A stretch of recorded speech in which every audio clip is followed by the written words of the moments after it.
hasilnya nanti akan diwawancarai dengan narasumber Pak Joko dan nanti Mbak Tanti ini yang akan mewawancari. Silakan Mbak Tanti.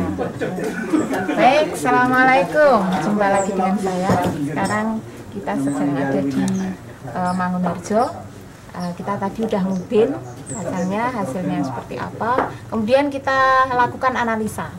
Nah, ini yang tahu betul analisanya itu ya petaninya. Nah, seberapa, seperti apa hasilnya, kita coba langsung bincang-bincang dengan Pak Joko. Assalamualaikum Pak Joko. Baik, saya akan menceritakan analisa hasil tanaman kacang tanah untuk di wilayah kelompok tani Kartimulyo 3. Yang pertama, kita membersihkan lahan dulu pakai herbisida. Itu biayanya sekitar 100.000 untuk areal 18 are, atau di sini istilahnya seprapat daun. Yang 18 are ini membutuhkan herbisida 1 botol 1 liter lah, 1 liter. Terus setelah itu kita mengolah tanah, dipalir 2 orang. Dengan biaya 2 orang itu 150.000. Kalau yang herbisida tadi 100.000. Setelah itu baru kita menyediakan benih. Benih itu 18 are. Untuk per are di tanah areal kelompok tani kami itu per are 1 kilo. Berarti 18 are itu 18 kilo untuk bibit kacang tanah. Per kilo kalau bibit dengan kualitas benih lokal kacang yang baik untuk bibit itu 32.000 rupiah sampai 33.000 per kilo. Itu untuk bibit, jadi dikalikan 18. Setelah itu kita bibit, kita sediakan petani untuk menanam itu jumlah 3 pasang. 3 pasang itu rinciannya begini. Untuk yang gejek itu 3 orang, yang icir 3 orang, yang kasih tutup atau kasih sekam itu 3 orang. Jadi 9 orang dikalikan, itu hanya 1 hari, dikalikan 70.000, dikalikan 9. Setelah dicir baru kita menunggu tukul. Setelah tukul tumbuh, godong 7 atau sampai 10 itu kita kasih pupuk gandasil atau pupuk daun. Biasanya di sini pakai gandasil. Saya bukan promosi merek Pak ya. Itu gandasil. Kalau di sini punya seperti itu, gandasil D namanya.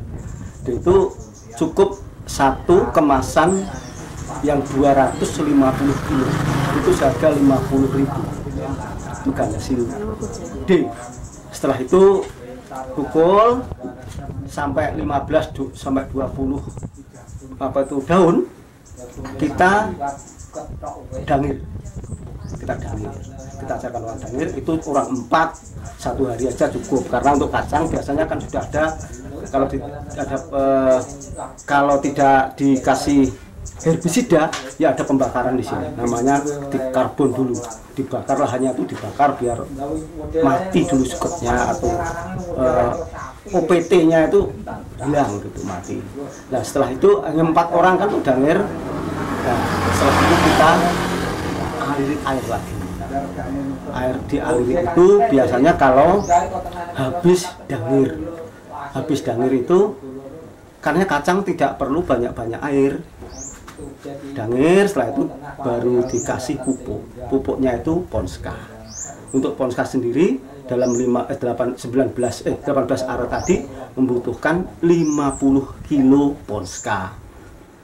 Setelah di Ponska kita baru amati apa yang diperlukan dalam tanaman kacang tersebut. Adakah OPT atau nggak perlu OPT, atau ada penanganan yang lain terkait dengan tanaman tersebut. Kalau memang ada OPT itu tanamannya penyakitnya itu apa? Kalau ada jamur ya dikasih obat jamur. Biasanya analisa kami untuk seperempat bau tadi itu membutuhkan biaya sekitar 200.000, baik itu fungi ataupun pestisida tadi, itu sekitar 200.000. Terus kita menunggu perkembangan kapan tanaman itu minta dialiri tadi, air lagi. Kalau petani di kelompok kami untuk kapan dialiri lagi itu begini, tanah itu harusnya sudah nelok atau meletek. Itu nelok itu dengan rincian, ada tanaman yang sudah layu. Kalau tanaman sudah layu itu 1-2 layu, kita kasih air lagi. Jumlah untuk pengairan itu mulai tanam sampai panen itu sekitar 8 kali pengairan. Nah, setelah kita menunggu umur sekitar 95 sampai 100 hari, itu kacang mulai dipanen. Untuk masa pemanenan kita butuhkan 9 sampai 10 orang untuk tenaga panen. Tenaga panen kalau di tempat kami ada dua jenis, satu borong, satu harian. Ya di sini biasanya sering diborong untuk persak itu sekitar Rp25.000 persak, itu borong dikalikan 9 sampai 10 tadi, itu borong. Nah, untuk jumlah sak atau kacang yang dihasilkan tadi, jumlah persakan itu sekitar 30 sak, itu rata-rata ya di tempat kami itu ya rata sekitar segitu, 30 sak.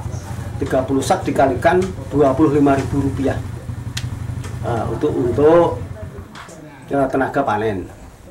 Setelah itu kita penanganan berikutnya, kita bawa pulang, dijemur di rumah, dikeringkan dulu dari hasil yang 30 sak itu sekitar 25 sampai 30% yang hilang.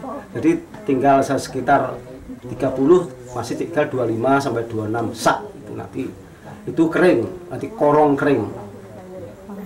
Kalau di sini di kelompok kami memang biasanya penanganan pasca panen itu pasti dibuat OC, soalnya hasilnya lebih menjanjikan atau menguntungkan dengan harga nilai yang tinggi. Petani itu terangsang untuk menanam kacang. Kalau dijual korong itu lebih murah, jadi petani kurang itu berminat untuk jual korong. Karena apa? Harganya rendah. Itu apa itu? Asumsi itunya begini, untuk korong itu kan untuk kacang godok itu. Kebutuhan kacang godok itu hanya sedikit. Jadi lebih cenderung ke produksi, ke produktif. Kita orientasinya ke perusahaan-perusahaan besar seperti Kacang Garuda, seperti perusahaan minyak kacang yang ada di Pasuruan. Kita kirim ke Bali juga, kita pakai tenaga pengepul yang di sini ada di kecamatan lain, dan dia tuh sudah punya orang ke sini dan dia ngambil langsung ke petani. Nah, dengan seperti ini maka di tempat kami, terutama di kelompok Tani Kardi Mulyo 3 Desa Mangunharjo, itu lebih senang petani menanam kacang tanah pada MK. Ya. Tadi total biaya dari awal tanam sampai panen totalnya itu berapa? Total untuk biaya awal yang saya rincian tadi ya, untuk mulai penyediaan benih sampai kupas belum Bu ya, baru midil atau persak tadi kan belum saya jelaskan untuk biaya untuk pengupasan itu sekitar 4.190.000. Belum sewa tanah Pak ya? Belum sewa tanah. Sewanya berapa Pak? Sewa tanah untuk per seprapat bau 18 are di sini itu 1 juta. 1 juta. Seprapat itu 1 tahun itu 3 juta. Kalau 1 tancap itu 1 juta. Berarti biayanya 4 juta tadi plus 1 juta, betul. Ya betul. Nah, sekarang kita ke hasil dalam seperempat bau tadi itu bisa menghasilkan sekitar 501,696. Jadi 5 kuintal lebih 1 kilo, 6,96 ons dikalikan 22.500. Itu menghasilkan uang sekitar 11.288.160 rupiah, dikurangi biaya dan sewa lahan 5.190.000 rupiah. Jadi yang dihasilkan petani bersih untuk seperapat bau 6.098.160 rupiah. Itu bersih ya Pak? Bersih. Ya? Berarti per musimnya Per musim banyak. dapatnya seperapat bau itu 6.098.000 rupiah atau 6.100.000 rupiah kurang sedikit gitu aja. Oh iya. Ya. Itu Pak Joko nggih. Terima Terima kasih, kasih. Mbak. Itu tadi wawancara kita dengan Pak Joko. Seperti itu, kalau kita menanam kacang tanah, untungnya itu bersih sekitar 6 juta per seperapat. Anda berminat Silakan hubungi. kacang tanah atau sharing dengan ketua kelompok tani Siap. kita Pak Joko. Kapan-kapan kita berjumpa lagi dengan judul yang lain lagi. Terima kasih. Assalamualaikum.